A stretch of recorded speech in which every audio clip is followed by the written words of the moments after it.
Welcome to LinkedUp, Breaking Boundaries in Education, a podcast that focuses on what is happening in education today, connecting everyone to the movers and shakers that are breaking boundaries in the education arena.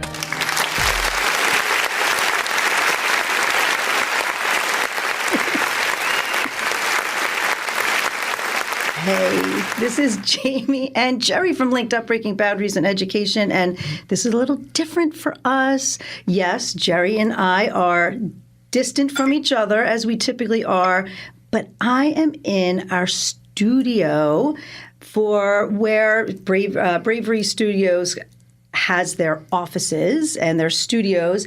And I get to be here live today, and I've never experienced this.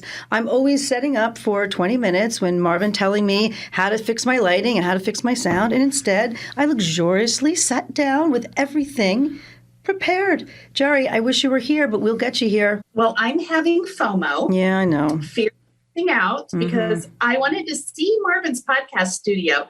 It looks amazing. Yeah. And I think it would be so fun to be there live with you. But circumstances arose and I am on Zoom and happy to be here. And I am so happy to introduce our guest today, Carl Hooker. Wow. Carl and I go way back. Way back. way back. And it's been funny, Carl, because on many of our podcasts, there is one thing that comes up very often, and it's iPad Palooza. And the bus. And I hear about it all the time. Yes. He says, what was this? What was this? What were you doing? Transformational event. I think that might be where we got to know each other best. We knew each other before that. But Carl has been in the education arena for several years, and he has put on some of the greatest learning experiences that I have participated in, iPad Palooza being one of them. And I have always said that Carl was a great mentor to me as I was going one-to-one in my school district. He had done that several years before, and he helped us guide the journey. I purchased his books. They were very helpful as well. And so it is our honor to have you join us today. And today is a little bit different because Carl has his own podcast. Right. And we thought it would be fun to just mash up the two podcasts and get started. That's right. So, Carl, tell us a little, first of all, welcome. Thank you. And then tell us a little bit about your podcast. Well, first of all, this is amazing. Thank you guys for having me. Thanks, Marvin and the group here at Bravery Studios. This is an amazing studio, guys. If you're watching this, you can see there's brick walls. There's all the so cool. And it's just top of the line. So I appreciate both of y'all for having me and the crew here at Bravery Studios for having me on. Yeah, I've been doing this. Jerri, you and I have known each other for quite a while, and I'm sorry that you're not here in person, but at some point, I think maybe we can all do this together in the future. That's our hopeful. Also, my partner in crime, Adam File, is not with us as well. He's had, we have kids, and so things happen with kids sometimes, as we know from time to time. Yes. So I'm going to go ahead and say before we get too far down the road that we need to make sure we have both of you all on our podcast, the Undisrupted Podcast, brought to you by Future Ready Schools as well, and hosted by AWS. I have to say all that. That's part of the marketing agreement. Okay. So, it's been this has been a great experience. I mean, I know y'all enjoy this too, but I mean, I think some of what we've discovered over the pandemic especially is that leaders and educators, they need to find a voice, or they need to find a way to kind of occupy their brain space. And I feel like podcasts have definitely risen to that challenge. So podcasts like yours, like mine, I think it fills a need for a lot of educators out there. And I don't know if you guys have experienced this as well, but we'll have random people come up to us now that conferences are sort of starting to get back together. Maybe we're in person again. People come like, oh my God, I heard you on the podcast. And I'm like, you did? You listened? Oh my goodness. I just want you to download. I don't even care if you listen. Just download and subscribe. But no, that's not true. But it's been fun. It's been quite a wild ride since Jerri and I met in 2015 at a Tech and Learning Leadership event in Denver, I believe. And then you brought the bus infamously down from Kansas to Austin, Texas. The bus transformational event. I mean, you're certainly a trailblazer. And so, how did this all happen for you? How did you get to be in the podcasting arena? Podcasting for me, so I started doing my own. I had a team of us that we called, my team that I hired called the iVengers, because we were an iPad one-to-one district. We didn't want to be the Avengers. We wanted to be the iVengers. Gotcha. So each of them had their own nicknames and everything. So we started the iVengers podcast, which is buried somewhere in iTunes if you go looking for it. 2012, 2013. Like you and I were talking about earlier, I enjoy the speaking part of it. I don't enjoy all the stuff that Marvin and the crew does with producing. It's a lot of work. It's a lot of editing. Yeah. For every minute you hear, it's like 3 to 10 minutes of editing space. Yeah. So for me, I was like, I can't do this for long. But I found some great partners. So I have 2 podcasts. One is ISTE's Learning Unleashed, and that one is produced by ISTE and the BAM Radio Network. Again, same thing. Amazing producers. They take care of everything. And so now it's just like, how do we, in our case with the Undisrupted podcast, how do we raise up the voices of technology leaders around the world, but also those that don't look like the typical technology leader? Right. Because you two both know this as leaders in this space, as females in this space, how hard that is to walk into a room and be surrounded by a bunch of people that look like me. And so how do we, maybe not we with the crazy, ugly Christmas sweater that I'm wearing right now. Today. For those of you that are listening, it's a very ugly Christmas sweater with, I won't explain it. We came from a Christmas party. We did. And so I've got a crazy hat party. on. But so my question back to you two is how do you overcome that, or how do you continue to spread that kind of knowledge and that leadership ability to get more people in the space, not just females, but also people of color and all of that? So that's kind of my follow-up question. Not that I'm the host, but now I'm throwing it on you. You knew you wouldn't be able to resist. I know, I couldn't help myself. You knew you wouldn't be able to do that. But, it's funny that you say that because, our podcast is about breaking boundaries. So we try to find people who are doing different things, different innovative things. And, maybe something that sounds a little bit, I do that, but then they push a little bit more. And we try to get those people who are doing those different things. We actually just hosted a live event on DEI, actually. We just did that in D.C. That was quite impressive. I saw that, yeah. So we probably should have had a little bit of Bravery Studios involved in that to kind of memorialize it, right? We should have done that, Jerri. Absolutely. But what I want to add on to what you're saying, Jamie, is that we have been very intentional about finding voices that may not be heard. Yeah. Interesting enough, Carl, here's one of the things. It's breaking boundaries. And both Jamie and I like to break boundaries. And I don't think we're scared to break boundaries because we will go there. But having said that, we wanted to have an education administrator from the LGBTQ community. And you know what? They don't feel like their voices are ready to be heard yet. Wow. Too much political noise, and too much would be brought on the administration and the board. And it was really sad. We kind of it was sad. It was really, really sad for us to hear that. It's you have to, but it is an unfortunate thing, but you do have to be careful. And we were just talking about that before in the education space. You have to do things a little bit more gingerly. And that was certainly one of them for sure. Right. But we have found people that do speak out and an amazing job. In fact, Holden Krause is one of them, and he was at your DEI roundtable discussion, and I've heard nothing but great things about how that had him on the podcast. He came and he did stuff for the company that sponsors our podcast as well, for ClassLink. So, that was pretty impressive. Carl, what would you say would be a topic that you have covered that would really push the envelope a bit in the education space? So Adam and I have gone back and forth on CRT, and we've mixed it up a little bit. So we've pushed it in several ways, and if you know Adam and I, we do everything with a little slice of humor. Yeah. But there's reality in there too. And so like recently we did he and I were invited to do an opening keynote for an event called VISTE, which is in Virginia, the Virginia State Technology Educator Conference. And as part of the opening keynote, the first topic we said, we always do an opening debate, and our first opening debate was CRT in schools. And we started right off, and everybody was like, oh boy. And you could feel the levity in the room, and people were like, here we go. And so we went into this bit for a minute where it was basically Adam saying, I don't know why this is still a thing in schools. We should get rid of it. And I was like, wait a minute, what do you mean you should get rid of it? And he's like, yeah, cathode ray television, those CRT tube monitors. We need, and everyone's like, oh. But then it was funny because we paralleled the conversation with the noise that's happening around it right now in the community. Yeah. And we're like, see how silly this is that we're still kind of debating over these things. Anyway, so I would say Adam and I have pushed the limits on that. Our last live event we ever did before that, we did something called It's Not All Black and White. And it's a conversation between just kind of the terms that we use in education all the time that I think stereotype kids. So apartment dwellers, broken homes, ESL, like we put labels on kids, and immediately as a teacher you see that and you're like, all right, I'm immediately assigning kind of, oh, this kid's going to be rough or this kid's going to be a problem. Yeah. So talking about those labels and how much they, we need them to understand the interest of the kids, but we also need to be careful because we don't want to stereotype based on those labels. So it was mixed. I'll admit we weren't sure. There was a couple of people that were slightly. We said this is going to be an uncomfortable conversation, and it was. But more than like we had about 150 people in the room. Most of them came up and said, "Thank you for doing this." And we had someone from the LGBTQT community come up and say, "That's the next conversation that needs to happen. We need to talk about."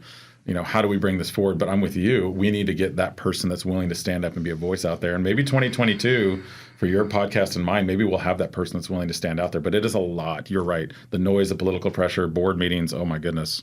Jerri could tell you a few things about board meetings, but we won't go there. Yes. And I don't miss them. I don't either. I don't either.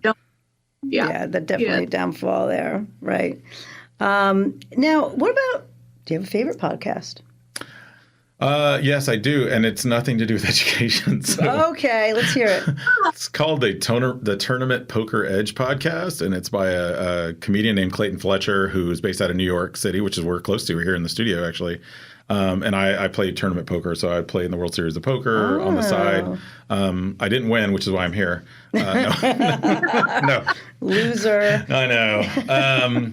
And he just talks about strategy, but he talks about the social side of the game, which I really get engaged in. So I love playing cards for the social reasons. I like to gamble a little bit too, but I really love just like talking to people, getting to know them quickly. And I think teachers out there and administrators and also professional development people, you're always reaching out to your audience to figure out what their likes and dislikes. Yeah. So some of those skill sets I use for poker, and he's a funny guy. He's a stand-up comedian in New York City, so the podcast is very engaging. But yes, TPE podcast is one of my faves. Fun. How about a podcast episode of yours? Favorite one? This is going to be tricky. I would say, and of course I have recency bias here, but my latest one that we did was with Amy Jackson out of Virginia. She works for Arlington Public Schools, and it was the first podcast where I was actually kind of left speechless. Early on in the podcast, if you listen to it, the first 10 or 15 minutes, she's a very kind of soft-spoken about some of the things she's kind of dealing with and struggling with as a woman of color in a technology leadership space. But then when she started really laying the heavy-hitting material with us at the end, I was just shocked and also like very appreciative of the fact that I don't know what she's going through, and I can't assume to know that because I am a white male and I have kind of this idea of like, well, geez, I never have to deal with that. Like she said, she walks into a room and people are like, oh, they're surprised when she actually knows something. Like, oh, you know what a server is? And I'm like, you guys are nodding because you know this. I mean, you go through and you walk in a room and there's immediately something that's judged about you. Right. And so I was just so proud of her she's overcoming that, and she's being out loud about it and stepping out there and telling people we all need to rise up for this. And it needs to be a balanced and an equitable experience for everybody, because it doesn't need to be 80% white males, which is what I am, but that's what our industry is too. It needs to change. Oh my gosh, Jerri, we just had that podcast on implicit biases. Yep. And that's what you are making me think about, because he was even talking about hiring and the struggles in people of color who are just really struggling, trying to get seen and get jobs. And really, as someone hiring, the first thing you should do is make that person feel seen and ask them, how are you doing? Right. How is this going for you? Because just like you said, you don't they go through things that you would never even consider. Right. Because, we just, have the expectations that are there, and things go the way we assume, and we have otherwise no idea. So we learned a lot in that. In fact, Jerri, it's funny because I actually listened to it twice after Do you get to listen? Do you listen to your podcast a lot? That one especially. And I do a lot of road trips, and I travel and consult with districts in Texas. So every district in Texas is 6 hours away, it seems like, from Austin. But as I'm driving, I'll listen to post episodes. But that one in particular, I was nodding and shaking. And I was like, I interviewed in the podcast, but I was still I was so I'm getting goosebumps now talking about it, honestly, because I was like, this is what we need to hear more of. Right. More of that. Right. I listened to it twice too. And it was interesting how we have implicit bias about people's names. That's so simple. But when he brought that up, it is so true. Mm-hmm. We have a bias. When we hear someone's name, something comes up for us. And I also like the way he told us how to check our biases and just ask ourselves, what would you think if you were that person? And Jamie talks a lot always about empathy. And I think that's something that we all work on to develop. And I talk about it a lot because it is a theme that has emerged through our podcast. And I really have been learning that it is the foundation to allowing for so many of the issues that we've been, learning about and hearing about, for allowing those to resolve and grow as just pure empathy. And you know what? Isn't that just so simple? I just feel like it's so simple, but why does it seem so hard?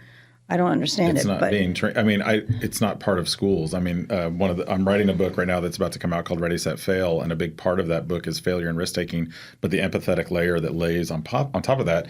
Because what happens is we get excited about everybody can code and everyone can create, but can everyone code with empathy? Yeah. That's great that you can code, but can you do it with empathy? Can you think about the person on the other side of that screen that's going to have impact based on the things you're designing or hacking or changing?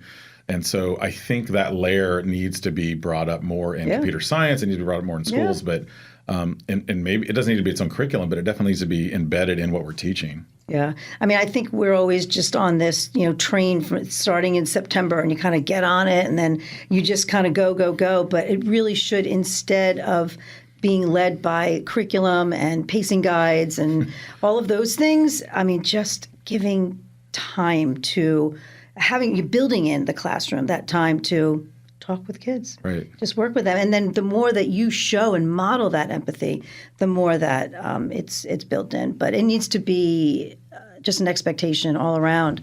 I think it's going to be a better future for everyone if we're able to do that. It's not easy.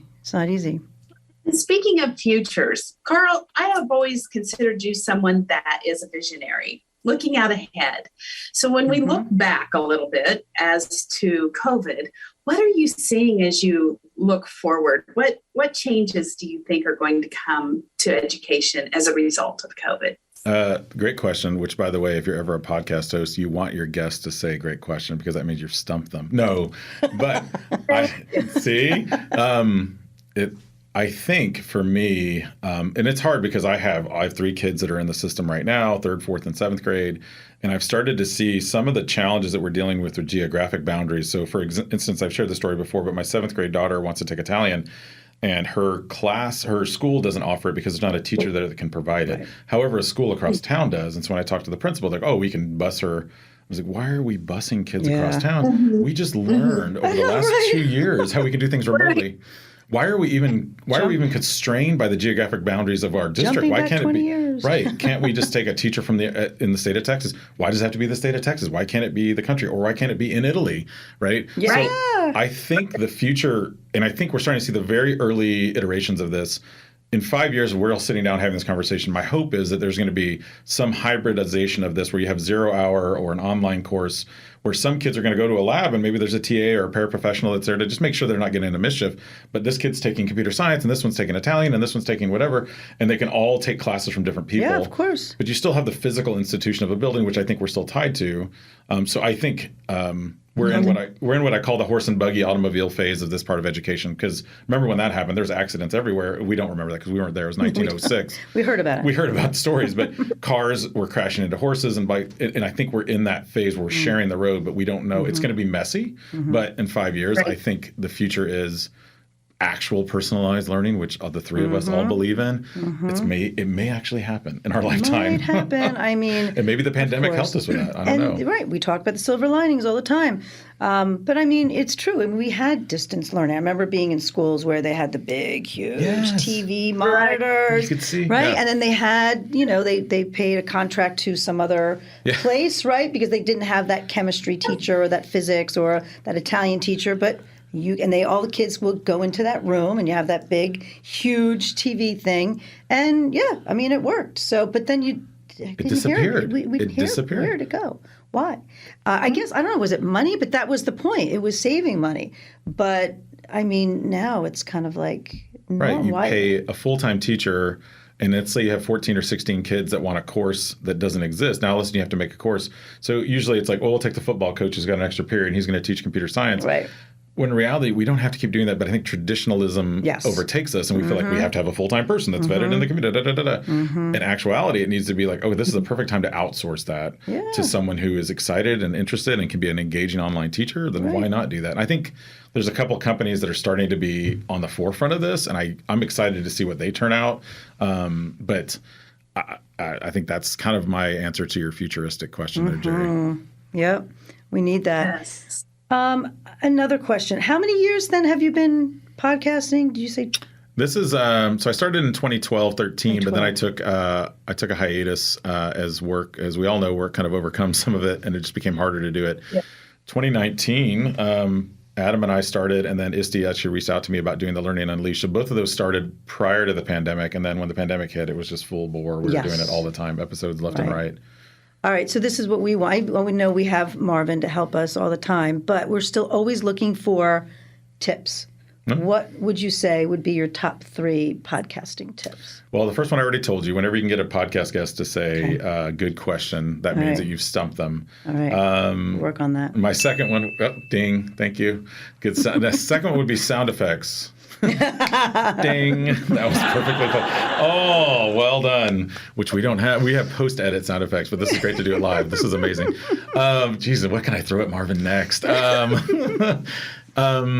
I would say, having, tight parameters. So for what I've heard from the listeners that do the BAM Radio Network, which is 15 million podcasts out there, the producers there have told me, like, keeping it tight, keeping it short, like 15 to 25 minutes. You don't want to go too long in that because then you're going to start losing people. So keeping it tighter. So like my Learning Unleashed one's about 12 minutes. They keep me pretty tight. And then the Undisrupted, I'm doing about 25. So again, that's your range. I was told by my wife that I speak extremely fast. And I was told by the producers you speak perfectly, because what people do is when they listen to podcasts, what do?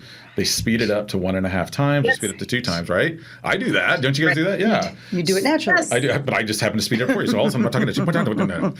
They're gonna hear that and they're like, what was that? Because it was a 2-point speed, but he was speaking too fast. So keeping your regular cadence. But then I think conversationalism. I think that's the big thing. Never script or send questions to a guest ahead of time. Marvin just gave me a laugh. And we win, Marvin. Give us applause. Thank you so much. Yes.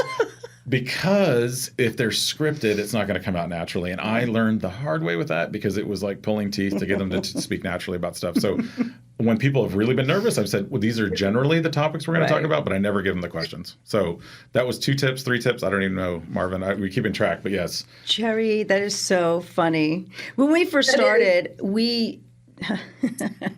Marvin said, look, you can't have a script, because we were telling him about our plans and our schedules that we had with our first guest, and he's like, no, you can't do that. You can't have like a script. It's got to be authentic. Yep. And we were like, okay, Marvin. And then we still had our meetings anyway, and we had everything scripted out. Not scripted, but we had every question, and then even after that, we learned quickly, right? Because I remember a podcast that we did, and I wasn't able to be a part of the planning, and I was so enthralled with what he was talking about, our guest was talking about, and it was authentic, and I felt that. And so that's when I realized, okay, I get it, Marvin, I get it. But we still had our questions planned, because just like you said, sometimes the guests feel more comfortable. They want to know, like, I don't want you to throw something at me. So we would just kind of throw questions, and now we just do it on the fly. We actually texted a couple things we'll talk about today, but otherwise we're getting better, right, Marvin? Okay. I've got one more if you got it, and then I said it and then I just forgot it, so now I don't remember it. But no. Man. See, that's what. No, I got it. I remember now. That's why you're I do. I started doing seasons.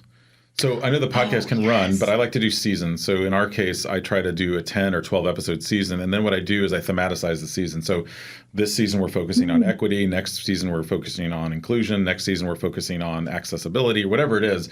Have an underlying theme that's helped us kind of guide some of the conversations, because we was like, hey, this season we're talking about ESSER funds, everybody's favorite topic, $200 billion from the government. What are we going to do with all that money? Yeah. And then making sure that it's sort of practical and pragmatic for that time period. And then when people listen to it, they're like, oh yeah, that was when that was happening. But then you still want to have some evergreen material, which is stuff that can be good forever. I listen to this podcast 6 years from now, like, oh yeah, those are tips that I still would like to use and advice I would still like. So it's a balancing act, I would say, of those two things. Okay. All right. I like that.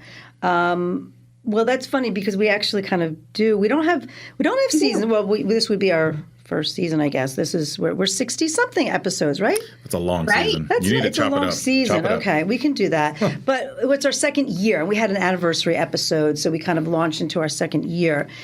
But what we've done is we reflected on all of the podcasts that we've done, and we organized them into themes.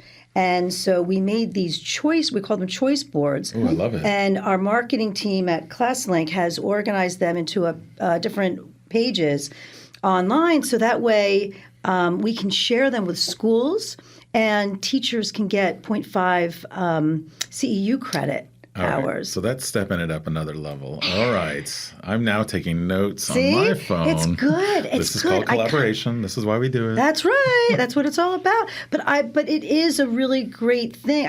My husband had actually done that. He did a professional development personalized PD day, and they could do it. He made a choice board of all different things that they can do, and our podcasts were on it. And so Jerri and I were talking about that. Like, why don't we have these themes. Why don't we organize them into these choice boards, and people can pick the theme, SEL or building relationships or cultural responsiveness, and then they can listen to these. For any three they listen to, they fill out a Google form, and then they get CEU credit. Something you listen to, something you learn, something you could apply in your classroom, those kind of forms. I love that. Right. Yep. Yes. Yep. So it's a great idea, and it kind of helps us to kind of think about the themes that we care about and that are important and are relevant. And so and now we kind of just categorize every time we do one. We categorize it, and it goes into a board. So I love it. So that's what we've done this season. We also have a question we love to ask our guests. Yes. Or love to ask them. So I had a mentor that would ask me this a lot, and it really made me reflect, and it made me think about things deeply. And so we always ask our podcasts and guests, and I'll ask you, Carl, from starting the podcast and the work that you're doing now, the question is, what has become clear? For me, it's become clear that we need more voices in education looking to change what we're doing. And I think where those voices need to go is they need to really impact the people making those decisions. And so I've started to see, it's great to talk to conferences, and it's great to talk to teachers, and it's great to do all that. And but what I'm seeing is that the people that are actually the ones that are enacting and enabling change in education, unfortunately, are usually 1 or 2 feet out the door, and it's their last year or two in administration, and they could really shake things up. But what do? They go the safe route and decide they're not going to change anything because they don't want to make waves before they leave. Yeah. And I'm thinking the opposit should happen. When you're about to leave a school district, make waves, make change happen. Disrupt Undisrupted Podcast. See what I did there? Make those changes. And I think what I've started to do in the last year and a half with Future Ready and some of the work that we're working on with them is like, how do we really start to do that? Not just give it lip service, but actually like say, here's step 1 of what you can do. And I think the first thing that I'm doing, and that's what I'm doing with my book and everything else, is like, how do you model that as a leader? You have to model it. I hate it when someone says what I call false growth mindset. Hey, we need to have a growth mindset. However, I want that spreadsheet printed and on my desk because I like my spreadsheets printed and on my desk. Right. You have to actually embody that. So if you're going to have a growth mindset and actually take risks, you need to do it as a leader. And unfortunately, like we talked about earlier, there's a lot of eyes on us right now in education. So it's a nervous thing to do. But I feel like you need to have some brave change makers out there. And my thing is like, how do we encourage and enable them and give them the tools to do it? I guess through your podcast. Podcast first, subscribe, listen, like. Thank you so much for a review. Yeah. Yes, absolutely. Exactly. Yeah. That's a great response. I would agree with you 100%. And how can we help people to become brave enough to step out and make those changes too? Because it is difficult, especially when people are looking at their livelihood, their pension, their, a lot to it. Mm-hmm. So yeah, it's tricky. I always say, if you're not almost getting fired, you're not really trying. I was almost fired several times in my life. Jerri, you probably know some of these stories as well. Like the time I gave up email for Lent. That was fun. Oh my God. Yeah. That's a long time. I made it 19 days before my superintendent said, how serious are you about this? I was like, well, religious cover. And he's like, nah, that's not going to work. And I was like, okay. Oh, but the reason why funny. I did it wasn't to be just kind of cheeky, but it was more to like, okay, I want to understand why students aren't using email. They're using TikTok and Instagram and all these things. I'm going to immerse myself in all these communication tools, but I'm going to remove myself from email to do it. And then I'm going to track what my email looks like over time. And it was a great statistic. The reason why I gave it up wasn't because I was almost fired. Actually, I wouldn't have mind getting fired over it. But it was because teachers couldn't get in touch with me easily enough. And I was like, I need to support them. Those are the people I'm serving. Yeah. And when they couldn't reach out to me quickly, I was like, I got to quit. So I quit doing it. But you got to try little things. So I think it starts with a network. It starts with you guys. It starts with all of us. Like, reach out to people and say, like, what are some things you're trying that I can try? There are people out there doing things, but we need to learn from each other. Yeah. Who's blooding their nose as they break through the wall, and let's learn from them, and then can kind of follow as well. So you need those trailblazers. And we're in such a world now where we can be connected. Why not? Don't be in a silo. So I would say step one, if you're trying to be brave, is just look for other people that are with you and join forces. Yeah, the collaboration. It's powerful. It certainly is. And then, social media, I think, can be, pro and con for sure, right? Sure. But for you, you have, what is your fellowship? Is that a word, fellowship? Yeah, I think you just made up a word. It's okay. like a fellowship, but it's a fellowship. Well, I think it's a good word. The church according to Mr. Hooker. All right, everyone, bow your heads and subscribe to my tweets. No, it's... That's weird. I don't know where that came from. Do we have a sound effect for that, Marvin? I think right on time. No, I started on Twitter early and started blogging very early in my career about just kind of little things that I noticed, just like wondering, like, oh, I checked this out. And I'll admit that when I got on Twitter, I was like following Shaquille O'Neal and Ashton Kutcher and Demi Moore, and I was like, what is this? This is dumb. Yeah. And then I realized it was about who you follow and who you're connected to. Right. And all of a sudden, I was like, wow, I could reach out and people would respond. And it was the coolest thing. I was like, oh, my goodness, yeah. So I made sure to open up my DMs. I was like, if you have questions, it's the easiest way to get in touch with me. And so just staying connected, because when I started out, I really value those people that were willing to listen to me. And I asked all sorts of questions. They helped me with I've already done this. You should try this. Or be careful because this is what happened when I tried XYZ. True PLN. And I think it's, David Weinberger has this quote, like, the smartest person in the room is the room. I think the smartest person in the world is the world, which means we are all now connected. We don't need to just be physically present with each other, but we can all connect. And the pandemic, of course, has shown us this more than anything. Right, exactly. Right. All right, final question. Your best talent? Jerri? I want to hear what Jerri says first before I answer, but go ahead. What is it? Making learning fun. Making learning fun. Engaging.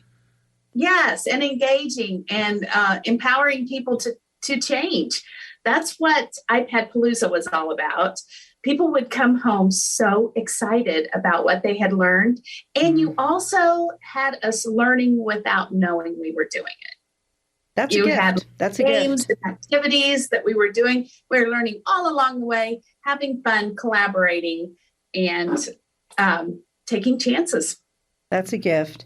But I do know that's a better answer than my answer, by the way. Because mine was is yours? Mine was like late 1980s to early 90s rap music. That's what I heard. Because I was like, yes, all right, stop what you're doing, because I'm about to ruin the image and the style that you used to. I look funny, but I'm making money. See, so your world, I hope you're better for me. And I got the round. I'm the new fool in town, and my sound's laid down by the underground. But I'll stop there. No, I want more. What? Sure. Oh my God. That was awesome. I was so hoping you would do that. That was so good. And we have to head off to another holiday, part 2 of the holiday. Right. I got to get my rapping ready. And I want to hear more of that. more of that. More of that, possibly under the influence would probably even be better. So. I mean, yeah. I always feel like I can sing too, but only if everyone else is drunk. Does that make sense? Like, oh, absolutely. Yeah, like I sound amazing when you're drunk. Oh, yeah, me too. Right. Oh, yeah. Give me some Journey. I'm ready to roll, man. Don't stop believing. Oh, Journey. Yes, absolutely. Oh, gosh, this was so fun. It was. And I love the studio. I'm so glad you got to be there today. And I wish you well at your next party. Thank you. We will try hard. Thank you for being our guest today. We're going to excel. Thank you so much. Thank you guys for having me so much. I'm so glad. I look forward to having you. You were my first guest in person here. This is so great. You're in person. I look forward to having you on the Undisrupted Podcast as well. We're gonna. Thank you for listening. And if you would like to stay linked up, be sure to follow us on Apple and Spotify and subscribe to us on YouTube. This podcast is powered by ClassLink.